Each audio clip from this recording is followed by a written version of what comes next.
Dear Aaron, you fell asleep during recording. By the way, we now have 7 hours of stock footage of you snoring like the rain hitting a pregnant water buffalo. What? Due to the lack of anything at all interesting happening, I decided to go get a Frappuccino. I will be gone for 5 days. By the way, you should probably go ahead and make the video without me. Sincerely, all the hate in the world. HESLIBARD. Alright, well, ladies and gentlemen, my name is Aaron Van Nuss. You're watching another episode of Spoiled. Today we're covering Rwby, Volume 2, Episode 6. Burning the Candle. Cappuccino. Aaron, go to the jump cut. This episode starts off in the ballroom. Before all the decorations are up, they're probably like halfway through. Yang is walking around carrying a giant speaker. I mean, seriously, did you see the size of that thing? Weiss is asking Ruby's opinion on these beautiful tablecloths, which kind of look the same, but according to Weiss, they're not. So there's that. But Ruby's bummed out because they still can't get Blake to come to the dance as to where last episode left off. Doilies and fog machines, aka best dance ever. Let's face it, when Sun and Neptune came walking into the room and they were asked what were they going to wear, Sun gestures to himself, this of course. Sun, you look good, I'm never gonna doubt that, but let's face it, Neptune totally redeems both of you when it comes to, how should I say, Neptune knows how to react to that question. And I'm assuming the man knows how to dress. When Yang says, yes, we noticed to Sun, I'm assuming she's pointing out the fact that the man is bare chest 24/7. Probably what she was talking about. Throughout this whole first scene, Yang is convinced that she's going to be able to get Blake to go to the dance, and she's telling everybody, don't worry about it. She's gonna be there. Yeah, was not expecting this story development to happen. I'm glad it did, though. Ooh, scene cut. Every cat loves a laser pointer. Every cat loves a laser pointer. Also, did anybody else notice, every book in the library kind of looks like an Xbox? Also, did anyone else notice that every single bookshelf in the library is like insanely tall? I understand there's probably ladders and stuff, but still, it kind of seems like a design flaw on Beacon's part. Wait, does that mean like every librarian can fly? Scene cut. Ladies and gentlemen, I give you Shirtless Ren. Enjoy! Side note, Ren's shampoo is called Samurai Shampoo, and yes, I know it's an homage to another anime, but I don't care, we're watching Rwby. I like it. Samurai Shampoo, buy yours today. Possibly my favorite side note of this entire episode. Ren and Nora are kind of a couple, but not actually a couple. Nora is wearing the boop shirt, her headphones actually have the Hammer logo on them, and there's an Achievement Hunter poster in the background. Boom! Yes! Oh, and by the way, Nora! I said headphones on! You gotta love the little things. And at this moment, Jean describes why Weiss is such an amazing character. And for that, I thank you. Also, Pierre is not beating the heck out of anything in this scene. And I'm not okay with that. You can't get it wrong if it's the truth, says Pierre.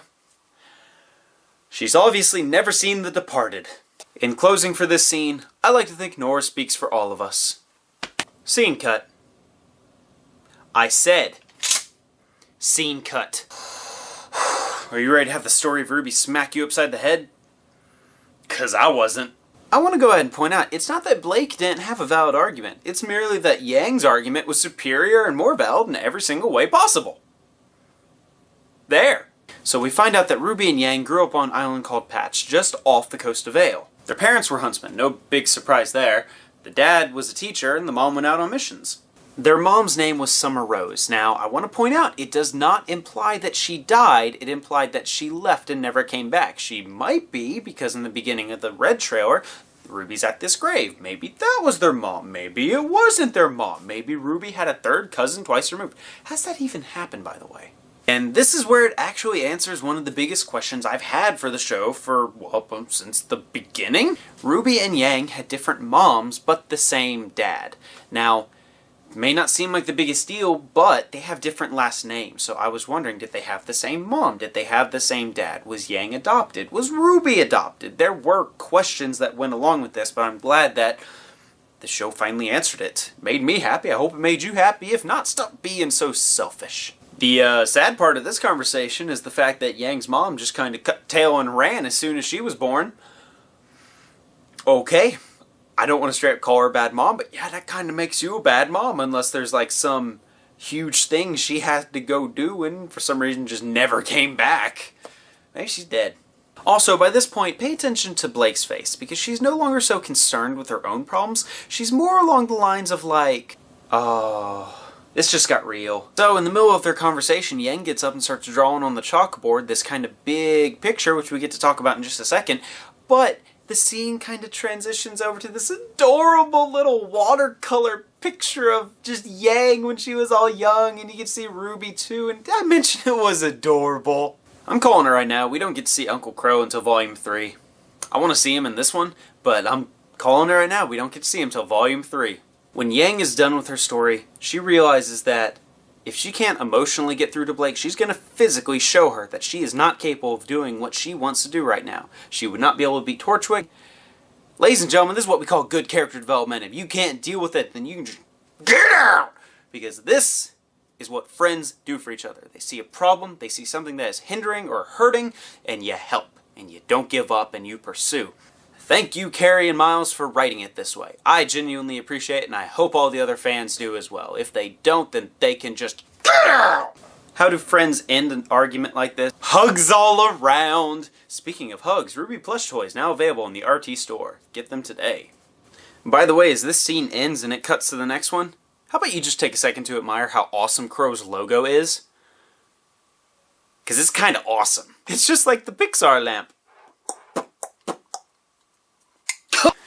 And we get a scene cut to a very optimistic Jean holding a flower. And let's face it, he's about to spill his hearts out to Weiss. He's going to ask her to the dance again.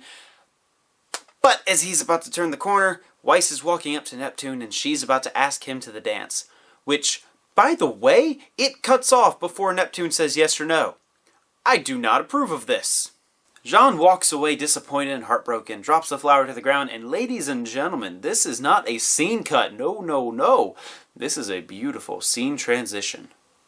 The ballroom was elegant. They all look gorgeous in their fine dresses. Rwby's making funny comments about how on earth does Weiss fight in high heels, which when you think about it, that's actually a really good question. I'd like to point out that Sun actually put in effort. He's wearing a different color shirt and a tie. Excuse me, a neck trap. I'm going to go ahead and say that this entire episode's filled with almost nothing but beautiful slow shots. And I'm okay with that. So, technically, Blake and Sun went to the dance together. And I'm definitely okay with that. However, during the dance, it did not show Weiss and Neptune dancing together. And I'm not okay with that. I swear if he broke her heart. This part had me thinking, even though it's just a tiny side note, and I'm wondering if you guys agree with me. Rwby couldn't wait to change out of the fancy clothes and get back into her hood. Could it be because she's a tiny bit of a tomboy? I almost lean against that because she's constantly wearing a battle skirt.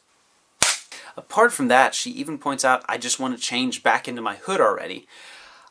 I wonder if her mom, before she left or died, gave her that hood, and that's one reason why she's so attached to it, because even in Yang's little flashback kind of deal, Ruby's wearing the hood. Granted, it might have been a little bit smaller, but who knows, we could have sewed some more on there, I don't know. Cinder's good at sewing.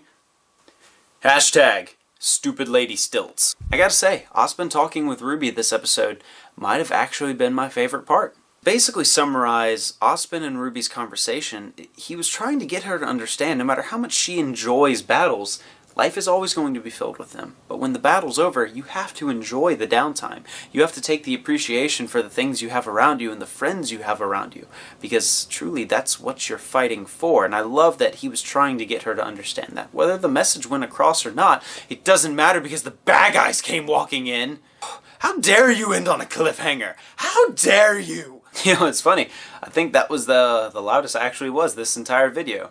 It's weird. I haven't had HESLIBARD to yell at, so I guess that was... What the...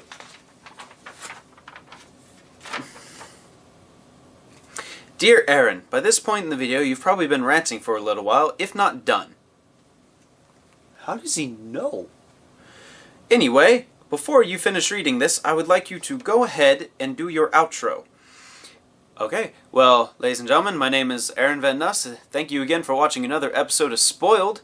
Please tune in next week when I don't necessarily review a show, but I talk about it.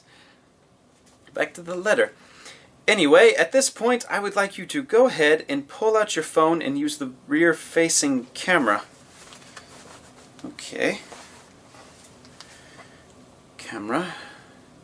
Flip it, and... Oh! I now forbid you, if you ever want my help again, he put air quotes next to the help, ever making another video, I demand you use this footage and release it in its entirety, but go ahead and do your edits, because let's face it, you ramble. All the hate in the world, HESLIBARD. Hate, hate, hate, double hate, triple hate, all the hate. Call dibs on the hate, give it to you in a nicely wrapped Christmas present. Hate. HESLIBARD. XO, XO, hate, spelled in all caps with 3 exclamation points.